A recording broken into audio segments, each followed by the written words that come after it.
주시는 하나님의 말씀 히브리서 11장 24절부터 26절까지의 말씀 신약 성경 366페이지입니다.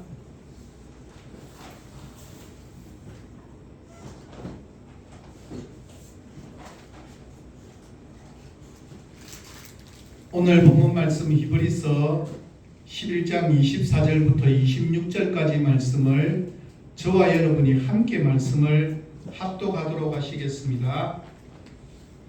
믿음으로 모세는 장성하여 바로의 공주의 아들이라 칭함받기를 거절하고 도리어 하나님의 백성과 함께 고난받기를 잠시 죄악의 낙을 누리는 것보다 더 좋아하고 그리스도를 위하여 받는 수모를 애굽의 모든 보화보다 더 큰 재물로 여겼으니 이는 상 주심을 바라봅니다. 아멘. 이스라엘의 위대한 지도자인 모세는 120년을 살았습니다. 이런 모세의 삶에 대해서 이집트에서 살았던 40년, 미디안 광야에서 결혼하며 살았던 40년, 그리고 출애굽의 지도자로서의 40년, 그렇게 세 개로 나누어서 모세를 설명을 많이 합니다. 그런데 그 이야기는 출애굽기에는 사실 등장하지 않는 표현입니다. 그러면 어디에서 이 표현이 나오게 되었을까요? 그것은 사도행전 7장에서 스데반이 이스라엘 백성들에게 설교를 전하면서 이스라엘 역사를 쫙 훑어내며 설교할 때, 그때 모세의 삶에 대해서 설교할 때 등장하는 표현입니다. 그래서 사도행전 7장의 스데반의 설교를 보면 세 번의 40년에 대한 표현이 등장합니다. 여기에 대해서 이재철 목사는 사도행전 속으로 세 번째 책에서 이렇게 설명합니다. 모세의 인생은 40년을 주기로 하여 확연하게 3기로 나누어집니다. 모세의 인생 제1기는 이집트 왕궁에서 이집트 왕자로 살았던 40년입니다. 모세는 이스라엘 노예로 태어났으나 이집트 공주에 의해서 왕자로 받아들이게 됩니다. 태어난 지 석 달 만의 일이었습니다. 모세를 자신의 양자로 삼아 이집트 왕자의 신분을 부여했던 이집트 공주는 연대기적으로 볼 때 이집트 제18왕조 투트모세 1세의 딸인 하트셉투로 추정됩니다. 이 공주는 투트모세 1세의 무남동녀 외동딸이었습니다. 따라서 모세가 그녀의 아들이 되었다는 것은 경우에 따라서는 이집트의 왕위를 계승할 수도 있음을 의미합니다. 당시 이집트에서 확고부동한 자리를 차지한 사람은 없었습니다. 그러나 만약 모세의 일생이 제1기의 삶으로만 지속되었다면 어떻게 되었습니까? 이집트의 모든 파라오가 그러하듯이 모세도 어릴 때부터 제왕 교육을 받고 왕실에서 가장 모든 좋은 것들을 누리며 사는 삶을 살다가 마침내 제왕의 반열에 오르게 되면 역시 사람들로부터 사람이 아닌 신으로 추앙받기도 하는 그러한 삶을 살았을 것이 분명합니다. 그것으로 끝나지 않습니다. 죽은 뒤에는 미이라가 된 그의 시체는 보고학자들에게 발굴되어져서 아마도 프랑스 루브르 박물관이나 영국 런던 박물관에 그 모습이 존재할 수도 있었을 것이 분명합니다.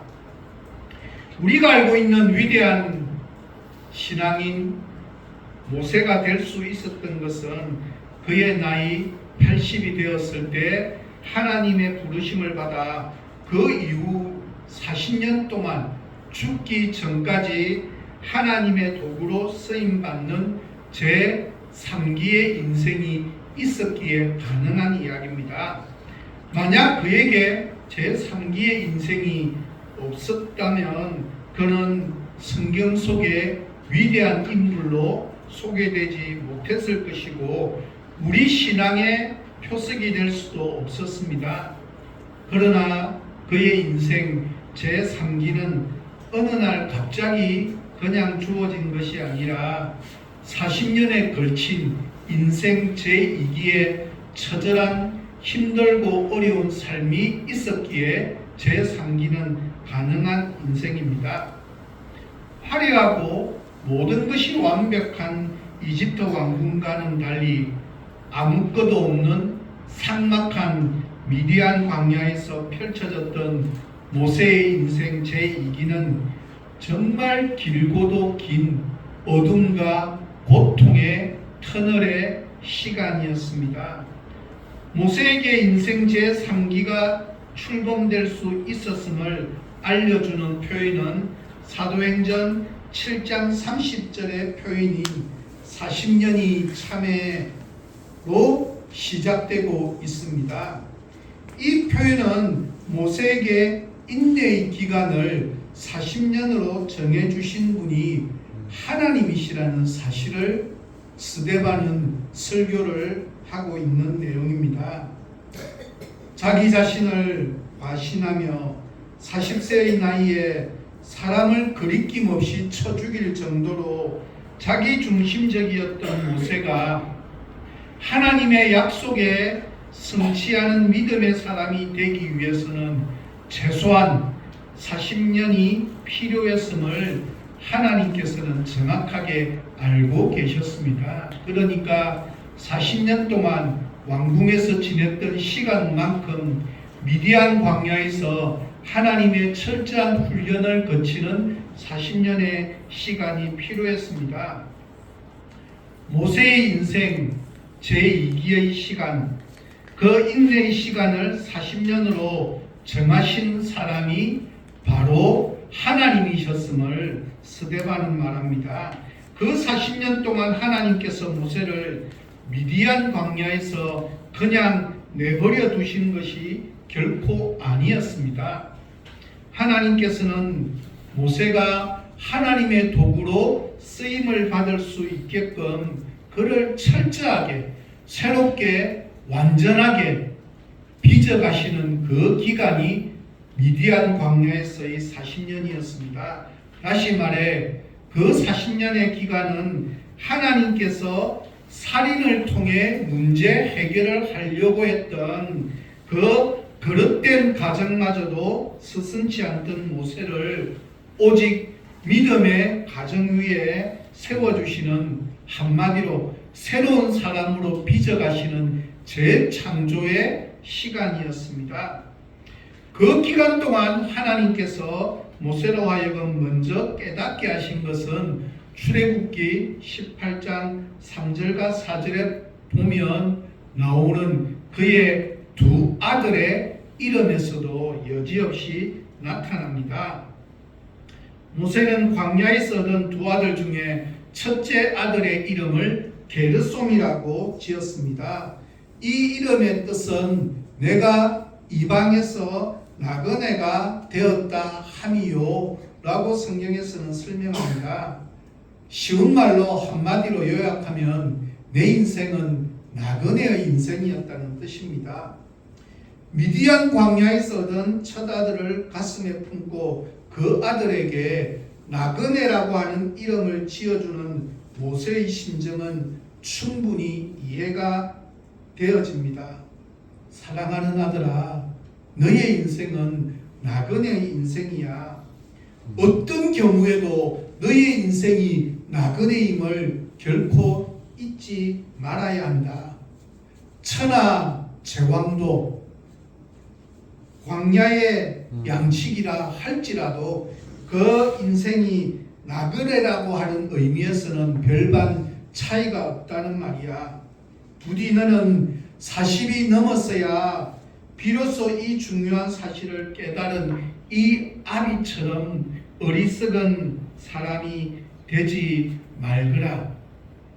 그 뜻이 이 이름 속에 담겨져 있었습니다.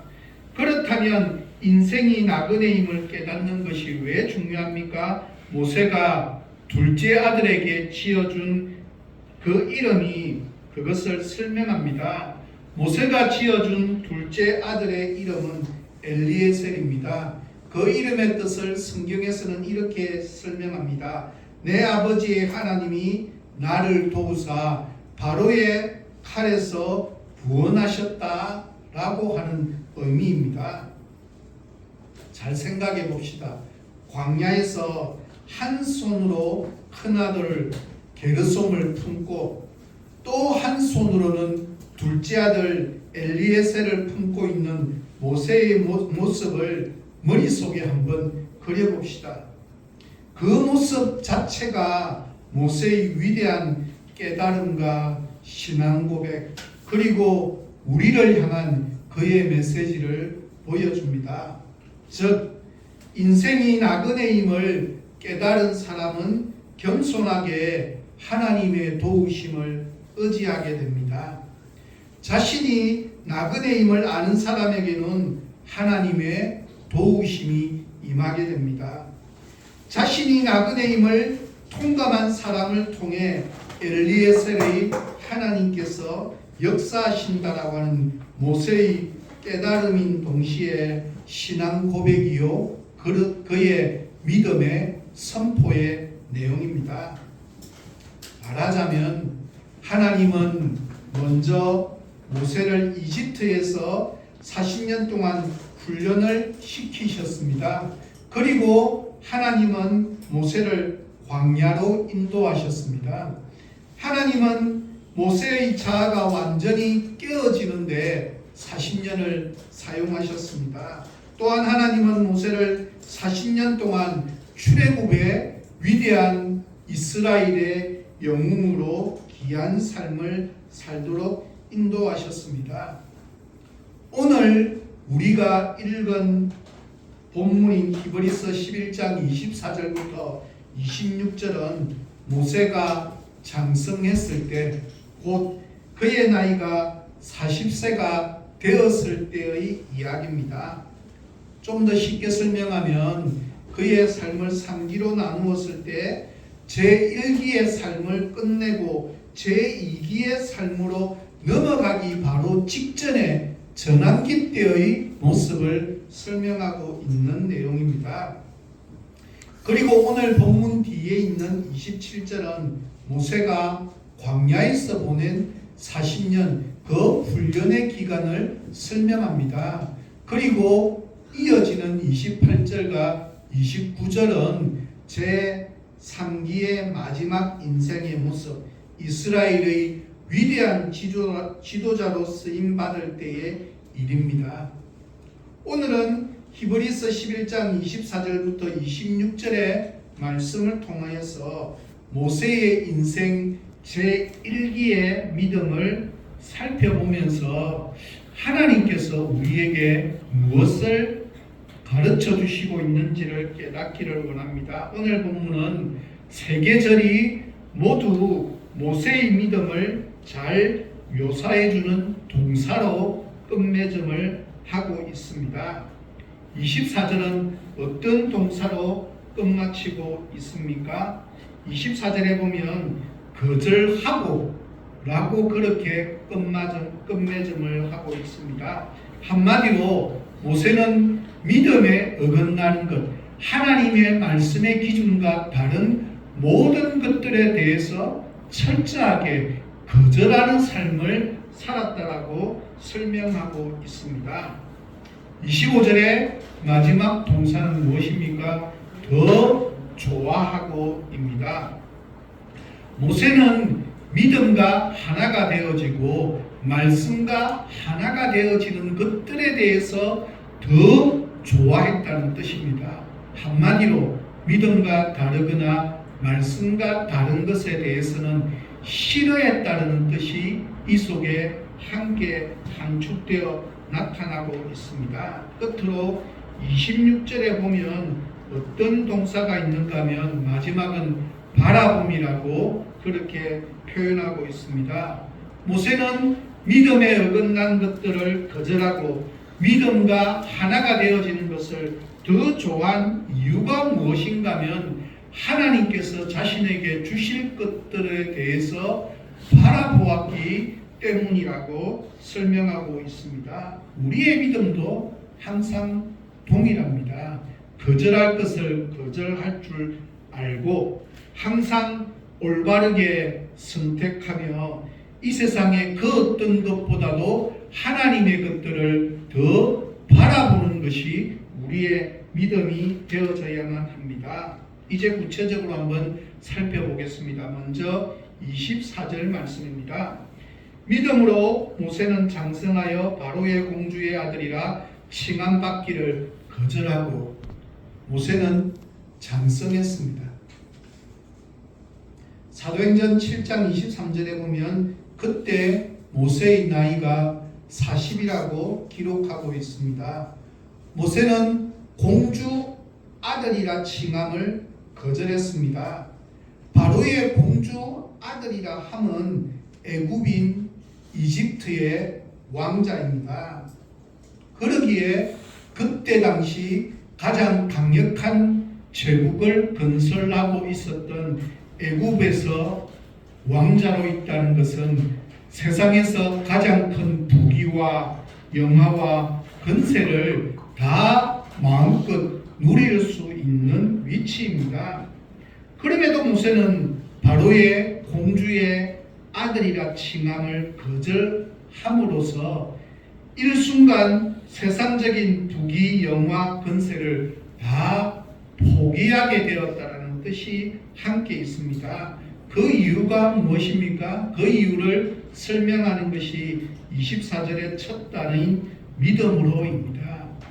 모세는 하나님을 향한 믿음이 있었기 때문에 그것을 거절할 수가 있었습니다. 나에게도 하나님을 향한 바른 믿음을 가지게 되면 하나님의 것이 아닌 세상에서 나를 유혹하는 부귀, 영화, 권세로부터 그것을 거절할 수 있는 믿음의 힘이 내 마음속에 자라기 시작한다는 뜻입니다. 역사에 의하면 그때 바로의 공주는 무남동녀였습니다. 더군다나 그 공주에게도 아이가 없었습니다. 그래서 바로의 공주는 시녀들을 데리고 나일강으로 목욕을 갔습니다. 그 당시 이집트 사람들은 나일강을 신으로 섬기고 있었습니다. 그것도 풍요로운 신, 물이 흘러 넘쳐서 풍년을 가져다 주는 신으로 여기고 있었습니다. 그래서 아이가 없는 사람들은 나일강에 와서 목욕을 하면 아이가 생길 수 있다고 믿었습니다.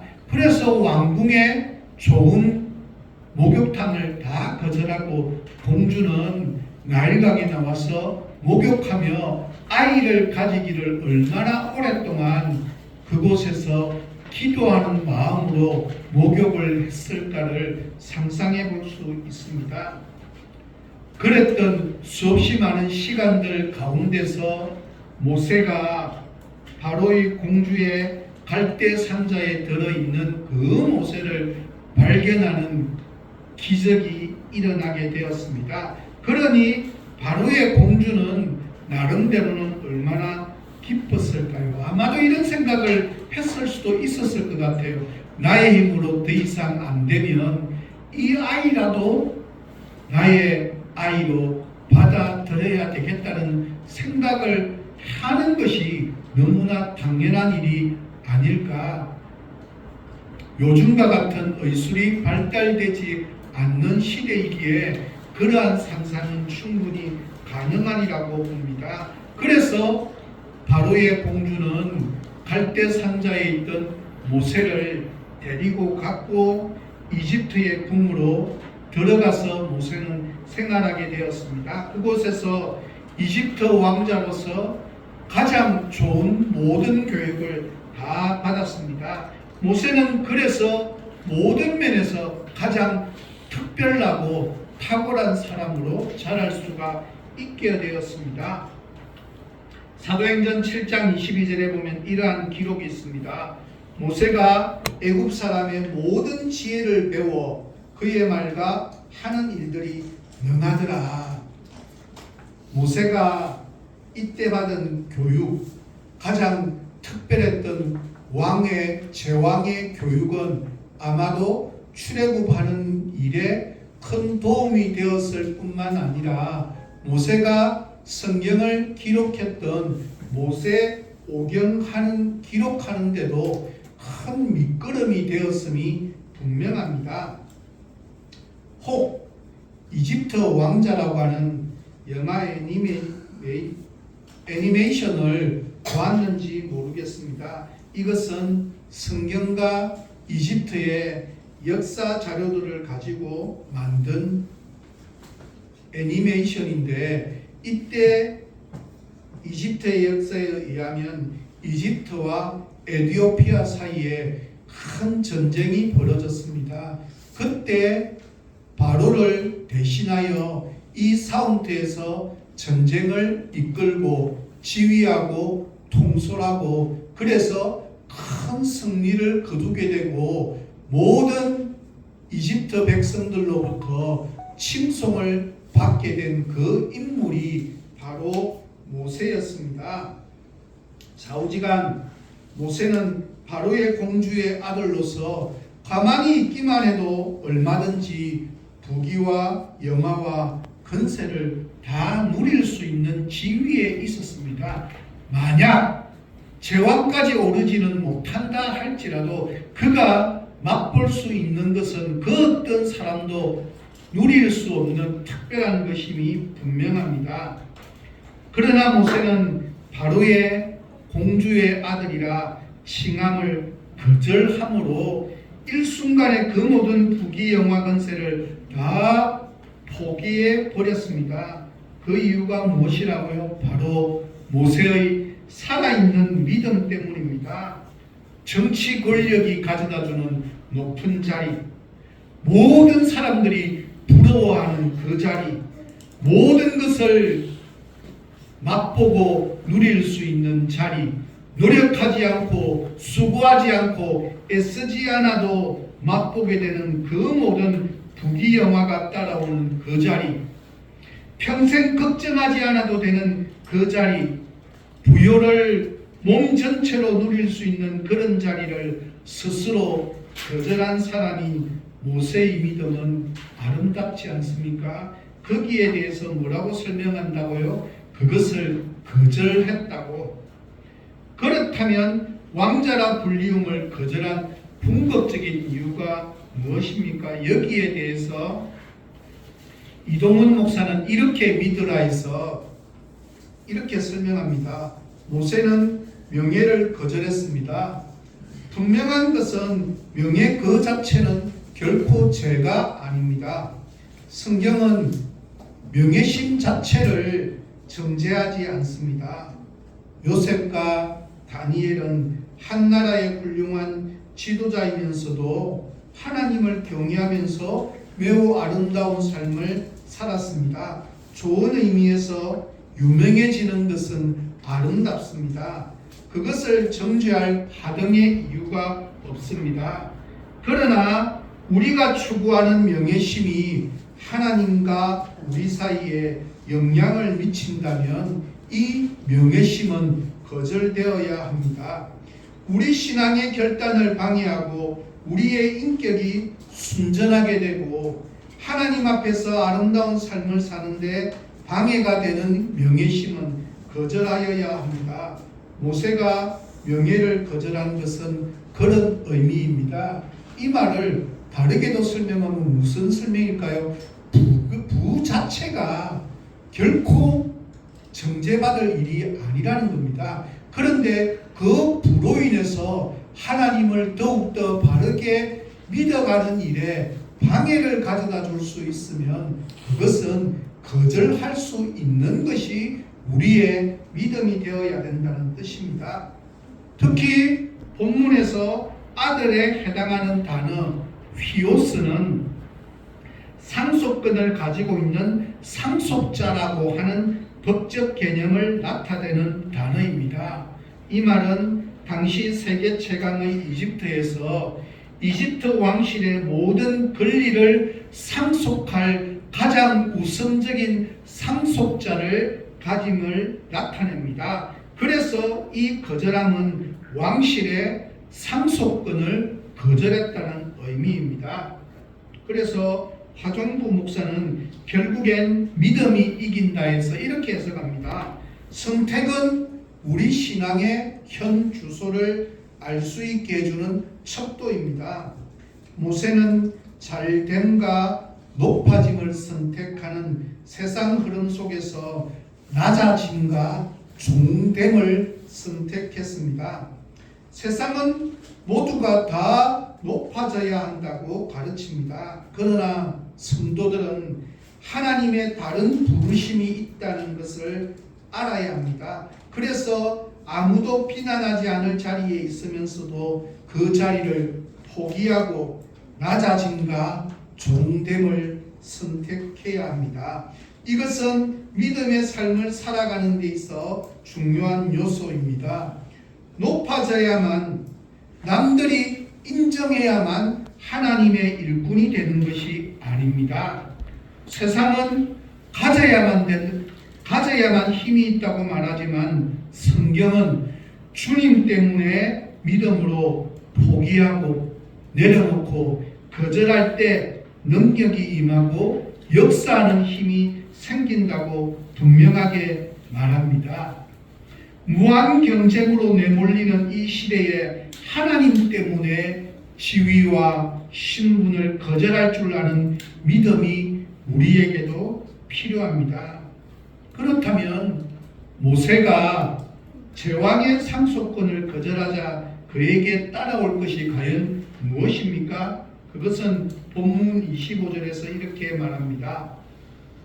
도리어 하나님의 백성과 함께 고난받기를 잠시 죄악의 낙을 누리는 것보다 더 좋아하고, 이 더 좋아하고는 할 수 없이 선택하는 것이 아니라 뜨거운 마음으로 그리고 자율적으로 스스로 본인의 의지의 결단에 의한 선택임이 원어에서 설명합니다. 그래서 원어의 의미는 오히려 무엇을 선택하였다라는 의미를 나타냅니다.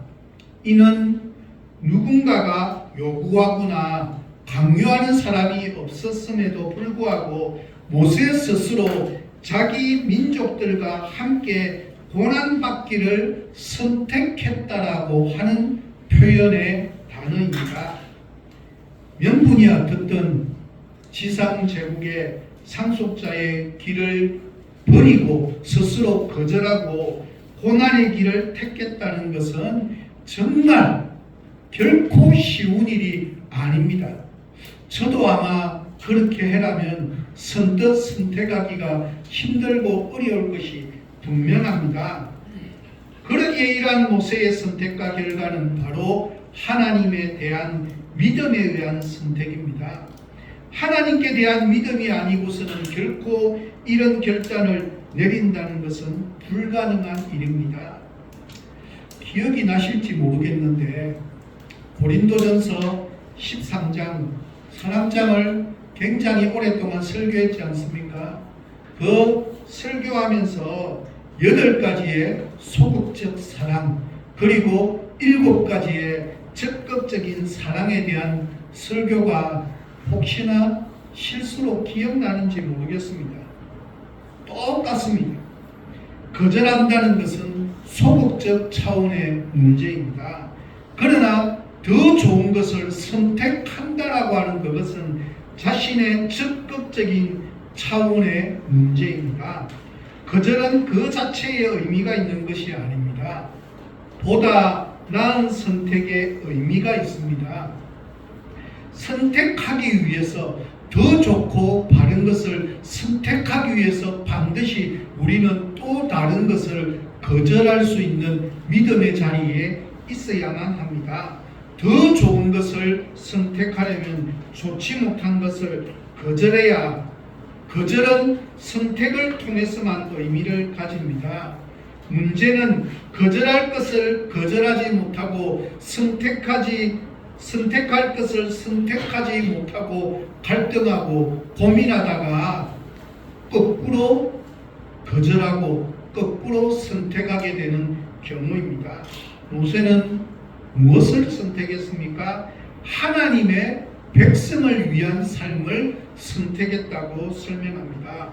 모세는 두 가지 중에 한 가지를 선택했습니다. 그 두 가지 가운데 한 가지는 하나님의 백성과 함께 고난받는 것입니다. 다른 한 가지는 잠시 죄악의 낙을 누리는 것입니다. 그런데 모세는 이 두 가지 중에 어떤 것을 선택했습니까? 바로 고난의 길을 선택했습니다. 그래서 힘들고 어렵습니다. 선택이 힘들고 어려운 것은 무엇인가 하면 보기에 너무 쉬운 결과를 선택할 수 있다면 누구든지 다 쉽게 선택하죠. 그런데 눈으로 보기에 한계는 고통이요, 고난이요, 힘들고 어려움이고 또 다른 하나는 달콤한 유혹함이라는 문제입니다. 그런데 대다수의 사람은, 믿음을 가지지 않는 사람은 고난보다는 달콤함을 선택하기 때문에 힘들고 어려운 삶을 살아갈 수밖에 없다는 것입니다. 그러나 모세의 선택은 하나님의 백성들과 더불어서 함께 누리게 되는, 그것은 설령 고통받는 삶이라 할지라도 하나님이 함께 하시는 길이기 때문에 그것을 선택했다고 설명합니다. 반면에 낙을 누리는 길은 어떠합니까? 그 길은 잠시 누리는 죄악의 낙에 지나지 않는다고 설명합니다. 그 길의 마지막은, 지금 당장은 아니지만 마지막은 궁극적인 파멸임을 성경은 설명합니다. 그래서 죄악의 낙, 그 즐거움은 아주 극히 잠깐이라고 설명하고 있습니다. 모세는 바로의 공주의 아들을 거절하고 히브리인으로서 하나님의 백성으로서 살기를 선택했습니다. 만일 모세가 바로의 공주의 아들이라 칭함을 받으면서 그 자리에 그대로 머물러 있었더라면 어떻게 되었을까? 잠깐 누리는 부귀, 영화, 권력은 마음껏 누릴 수 있었을지는 모르지만 그의 마지막은 파멸일 것임을 분명하게 알게 됩니다. 물론 사는 동안에는 신으로 추앙받기도 하고 죽는 순간도 피라밋에 고이게 되고 그가 누리게 될 그것은 얼마나 영화로울까. 그러나 모세는 믿음으로 하나님의 백성들과 함께 고난받기를 선택했습니다. 우리는 사랑하는 자녀들에게 무엇을 가르쳐야 할까요? 얘들아, 하나님을 열심히 믿어야 된다. 그래야 내가 하나님의 축복을 받아 성공할 수 있단다. 물론 이러한 가르침도 틀린 것이 아닌 표현일 수 있습니다. 그러나 좀 더 정확한 가르침은 무엇입니까? 얘들아, 너희들이 살아가다 보면 이런저런 선택을 할 때가 있을 텐데 믿음으로 기도하면서 바른 선택을 하여라. 잠시 죄악의 낙을 누리는 것보다도 언제나 어려운 고난의 길을 택해야 된다. 그것이 영원히 사는 길이라고 우리는 우리의 자녀들에게 가르쳐야 합니다. 잠깐의 낙보다, 즐거움보다 영원토록 누릴 수 있는 참된 것이 무엇인지를 우리는 보여주고 가르쳐 주어야 합니다. 우리들이 이 세상을 살면서 하나님의 백성 편에 설 것인가, 세속적인 친구들 편에 설 것인가를 결정해야 될 때가 있습니다. 여기서 모세의 선택의 기준은 무엇이라고 이야기합니까? 하나님의 백성이라고 그렇게 표현하고 있습니다. 이스라엘 나라 백성이 아니라, 자기 나라의 백성이 아니라 하나님 나라의 백성이라고 하는 그것을 가지고 모세는 선택했다라고 설명하고 있습니다. 요즘 우리나라의 애국이라고 하는 말이 얼마나 많이 미화시켜 버렸는지 모릅니다. 그래서 애국이라고 하면 나라를 사랑하는 건데 좋은 것 같은데 바르지 못한 것으로 해석되어질 때가 얼마나 많이 있는지 모릅니다. 애국이라고 하는 말이 하나님의 은혜의 이끌림을 받지 않으면 무서운 타락을 가져올 수 있습니다. 독일 게르만 민족이 그러지 않았습니까? 자기 민족을 사랑했고 독일을 사랑했기 때문에, 너무너무 사랑했기 때문에 유대인들을 600만 명이나 학살하는데 온 나라가 한마음 한뜻이 되어서 동원되지 않았습니까? 그것이 무엇입니까? 자기 나라를 사랑하는 애국이었습니다.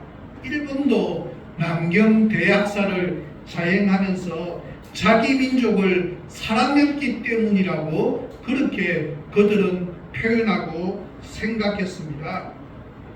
애국이나 국가 이익이 우리의 지상과제는 결코 아닙니다.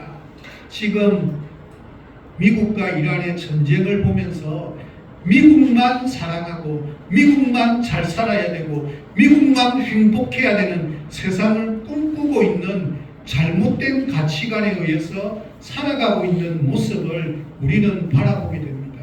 다른 나라는 잘못하면 안 되고 다른 나라는 가지면 안 되고, 그런 잘못된 애국으로 인해서 생기는 문제입니다. 지금 모세에게 이스라엘 백성은 자기 민족이 아닙니다.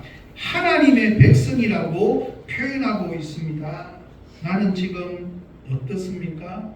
세속적인 친구들과 그리고 신앙의 친구들 사이에서 갈등하고 고민하지 않습니까? 세속적인 행복과 하나님의 행복 둘 사이에서 양다리를 걸치고 마음이 나누이고 있습니까? 모세는 둘 중에 하나를 더 좋아해야 될 요구를 받았을 때 그는 분명 결단합니다.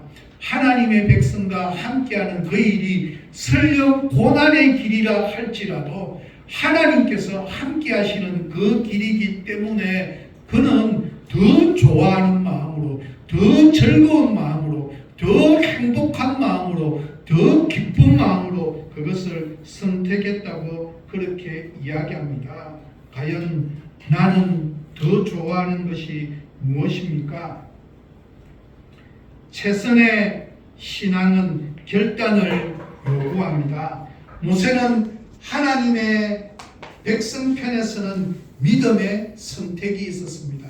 설령 그것은 지금 당장은 고통의 시간이라 할지라도, 고난의 시간이라 할지라도 하나님의 백성 편에서는 고난을 기꺼이 선택했습니다. 이제 마지막으로 본문 26절입니다. 그리스도를 위하여 받는 수모를 애굽의 모든 보화보다 더 큰 재물로 여겼다고 설명합니다. 그 당시에 이집트의 보화는 엄청났습니다.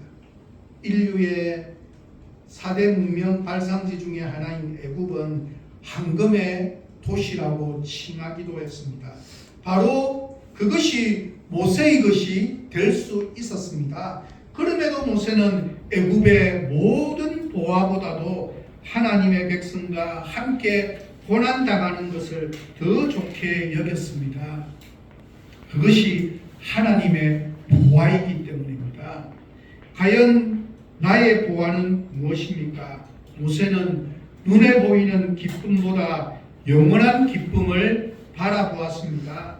그리고 말로 다할 수 없는 하나님의 풍성한 사랑을 믿음으로 바라보았습니다.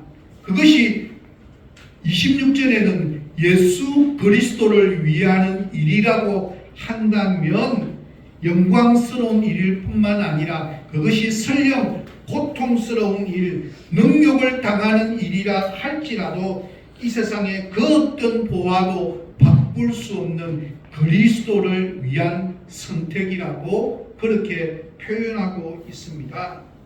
모세의 가치관이 바뀌었습니다. 나의 성공은 과연 어디에 있습니까? 정말 예수 그리스도와 함께 있습니까? 그렇지 않으면 세상에 있습니까? 모세는 예수 그리스도의 영광을 든든하게 붙잡았습니다. 모세는 예수 그리스도를 위하여 당하는 능력과 고통을 장차 오실 그리스도를 바라보면서 감내한다면 우리는 어떻게 해야 할까요? 우리는 그리스도를 바라보는 것이 아니라 이미 그리스도의 은혜를 누리면서 살아가야 되지 않겠습니까? 왜냐하면 우리는 이미 예수 그리스도의 보혈의 공로로 말미암아 내 모든 죄가 동이서에서 놓은 것처럼 깨끗이 씻김을 받은 하나님의 자녀이기 때문입니다. 하나님께서 하나님의 사랑으로 내가 가는 곳마다 언제나 함께 동행하여 주심을 우리는 믿음으로 느끼고 알고 있어야 되고 그렇게 살아야만 합니다. 이런 언제나 나와 함께 동행하시는 하나님을 맛볼 수 있는 이런 놀라운 축복을 받은 나는 과연 그리스도를 위해 어떤 능욕을 당했고 또한 어떤 참음과 인내함을 지니고 있습니까? 세상의 믿음을 사는 사람들은 예수 그리스도 그분을 섬기고 그분께 영광을 돌리기 위해서 어떤 대가라도 지불하고자 하는 마음을 가진 사람들이 바로 믿음의 사람들입니다. 그냥 이 땅을 의미 없이 그냥 하루 24시간 이래도 가고 저래도 간다는 생각으로 살아가는 것이 아닙니다. 그냥 나의 행복을 위해서 나의 즐거움을 위해서 살아가는 것이 그리스도인의 삶의 24시간이 아닙니다. 모세의 가치관이 바뀐 배후에는 그가 바라보아야 될 것이 무엇인지를 깨달았기 때문입니다. 최후의 결론의 삶이 무엇인지 그의 마음속에 이미 담겨져 있었기 때문입니다. 그것이 무엇입니까? 그래서 오늘 본문은 이렇게 증거합니다. 이는 상주심을 바라봅니다. 모세는 하나님의 상주심을 바라보았다라고 본문은 결론 내리고 있습니다. 흔히 우리들은 신앙생활을 하면서 사람들이 나를 어떻게 볼 것인가? 사람들이 나에 대해 어떻게 평가를 내릴 것인가에 대한 관심을 많이 가집니다. 그래서 이렇게 하면 되고 안 되고 그 결정이 다른 사람들의 평가일 때가 얼마나 많은지 모릅니다. 하지만 모세는 사람들이 자신의 삶에 대한 평가를 내리는 것이 아니라 하나님께서 마지막 평가를 내리시고 난 이후에 주실 것이 무엇인지를 언제나 마음속에 품고 기억하고 바라보는 삶을 살았기에 거절하고 선택하는 아름다운 믿음을 결정할 수 있었다라고 본문은 설명합니다. 그분이 상 주시는 하나님이심을 믿어야 하는 것이라고 가르쳐주고 있습니다. 사도 바울은 뭐라고 표현할까요? 내가 이미 얻었다 함도 아니요 다 이루었다 함도 아니라 내가 과거에 잘했던 것을 다 잊어버리고 주께서 나를 향해서 부르신 그 부름의 상을 향해서 내가 쫓아가노라고 그렇게 표현했습니다.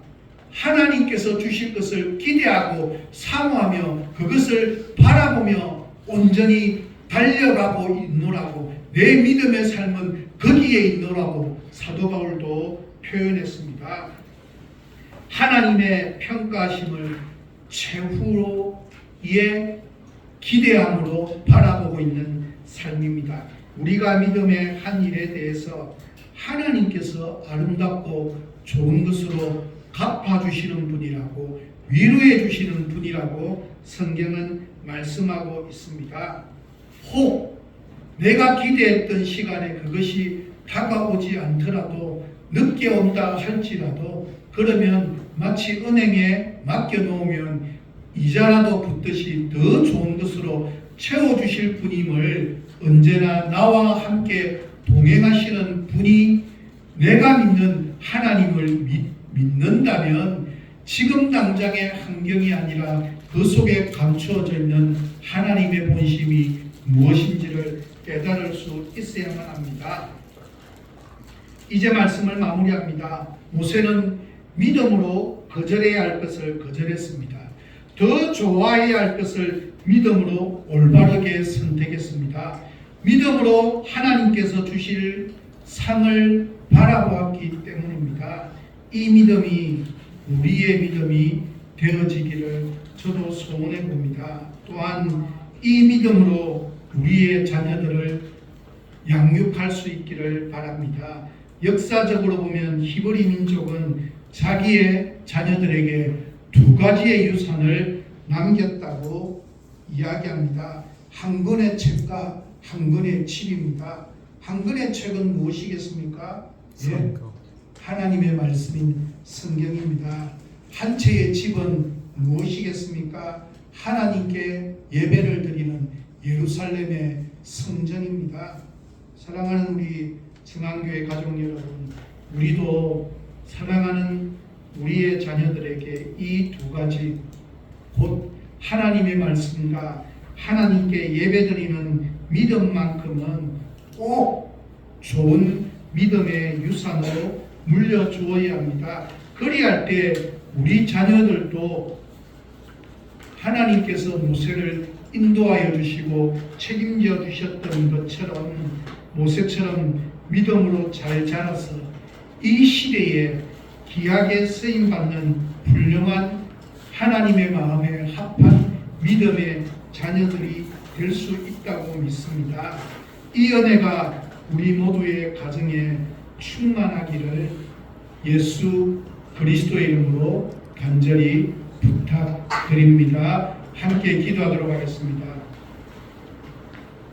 좋으신 하나님, 이 땅을 살아가면서 하나님 때문에, 예수 그리스도 때문에 거절해야 할 것이 무엇인지를 바르게 거절할 수 있도록 도와주시고 더 좋은 것을 바르게 선택할 수 있도록 도와주옵소서.